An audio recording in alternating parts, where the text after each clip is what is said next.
So simultaneous to the checkpoint blockades in the morning, we're also doing a series of clusterfuck blockades where we're going to try to blockade all the major ingress points into the city. Generally speaking, Nazis will only actually attack people if they strongly outnumber them, because Nazis are essentially cowards. But yeah, throat punching is probably a good thing. I mean, we have a plan for how to shut down a metro. It takes 15 seconds, and everyone can leave, because literally, it can't go anywhere at that point. It's anchored, right? And you use a really thin chain, you use a heavy chain, a really thin chain, that would require like a bolt cutter to undo. Basically, it would shut down that line. That was undercover sound about hooking chains up to disrupt and stop Washington's metro rail line. This is part 2 of our undercover investigation into the dark, seedy underworld of Disrupt J20, a group that says openly they want to shut down the inauguration, going well beyond peaceful civil disobedience. Please lock the doors. Please lock the doors. Lock him. Don't let them in. Hey, I just want to say one thing to the person on the phone. Can you please move Bob on Kramer my way? sends his regards. The next 4 years, we are going to fight Trump and everything he stands for with no quarter asked, no quarter given, no mercy of any kind. Throw them all under the bus. I mean, just fuck it up. I like the idea of the goal being that they have to pull the inauguration inside. Be prepared to help make the inauguration a giant clusterfuck. No fear, immigrants are welcome here. Our investigation into the Trump inauguration protests took us to dozens and dozens of meetings from coast to coast over the course of a few months. Groups like Socialist Alternative, League of Conservation Voters, Workers' World Party, Smash Racism DC, Anti-Fascist Coalition, all these groups operating under the umbrella of Disrupt J20, some planning peaceful activities, some planning violent and illegal criminal activities. A significant number of us, up to a dozen that we've talked to so far at least, expressed interest in arrestable action, civil disobedience. But the agreement that we left Sunday on was we're not going to do that unless, as you pointed out, it's actually effective. We're not just looking to get a notch to say we got arrested. We want to do it so we can have an impact. It was at one of these meetings that we met Legba Karafor, a Disrupt J20 organizer. So simultaneous to the checkpoint blockades in the morning, we're also doing a series of clusterfuck blockades where we're going to try to blockade all the major ingress points into the city, which include shutting down major bridges and highway access points, as well as shutting down metro rail. So to do that, we're going to try to break into several teams, kind of like the checkpoints. So if you're interested in doing that, we don't think these are going to be necessarily arrestable actions, but there is a possibility you could be, so keep that in mind if you want to participate. Last week, Karafor spoke to the Washington Examiner and gave them an outline of the plans to try to block access to the city. Our infiltration efforts uncovered the details in potentially criminal plots. So we figured out the trains pull up, the doors open. One person's going to walk one end of the train to the bench, and on the other end of the train, into the car, walk around the corner, done. It takes 15 seconds, and everyone can leave, because literally, it can't go anywhere at that point. It's anchored, right? And you use a really thin chain, you use a heavy chain, a really thin chain, that would require like a bolt cutter to undo. Basically, it would shut down that line the entire way. So the idea was to hit Metro Center, Gallery Place, and Waltham Plaza. They're all close enough to walk to, and that's every single line in the city. Disabling trains constitutes an act of terrorism under 18 United States Code 1992. Quote, shall be fined under this title or imprisoned not more than 20 years or both, and if the offense results in the death of any person, shall be imprisoned for any term of years or for life or subject to death. So after we received this information, we turned it over to the FBI, Secret Service, and the D.C. Metro Police.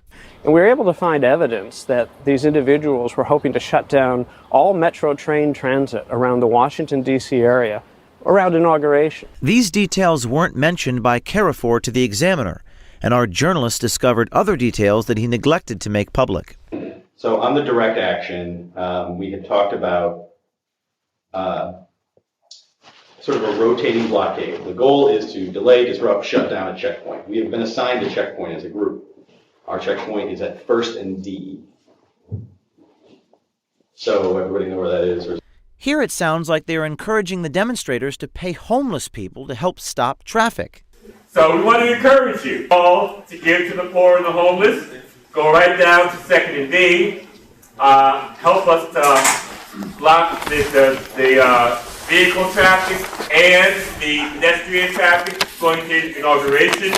And set up tables, food, give outs, whatever, right there near 2nd and D, a block in either direction, and help to block traffic.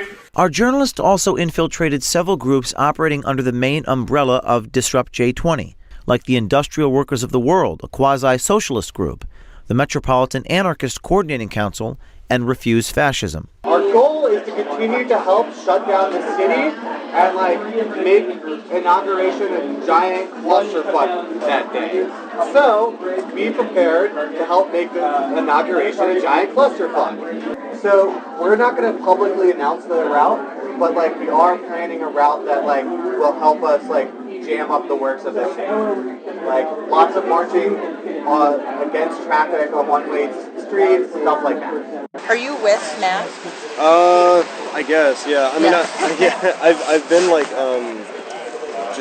helping. So I helping coordinate the thing tomorrow, and then also the rides down to DC. So I guess I've just been doing stuff around J20. Yeah. Okay. So yeah. So essentially, what I mentioned was the call in DC was that there's a bridge near this I guess park or something where people do yoga training usually in the mornings, and so the idea would be that maybe a couple of autonomous affinity groups are out there pretending to do yoga or just coordinated in some way. Someone pretends to do yoga. I know that's part of the way that they've imagined it. And eventually the groups converge on the bridge, take the bridge, and then begin to lead a march toward the center of the town. So that's essential. I don't know what bridge, I don't know what part of the city. I can call my comrade right now and ask him more detail. They're going to get bigger in size, and they're going to get more and more disruptive. Oh, okay. Yeah, and the idea being you start with a few hundred, then you get a few thousand, then you get so many they spill into the streets, then, it's then they're disrupting business as usual, then everybody goes, wow, that's what's happening, I got to be there too, millions, you know what I mean? Literally, it snowballs, okay? Even that you could say. So we're going to get bigger each night. We do have a lot of ideas for plans, and ultimately we just need people to be able to execute them. One of the things that we're also talking about doing is shutting down the metro. That's going to require some teamwork, probably a rehearsal maybe. But it's possible, and we can do it. We have these plans more or less laid out. We just need people to kind of execute them.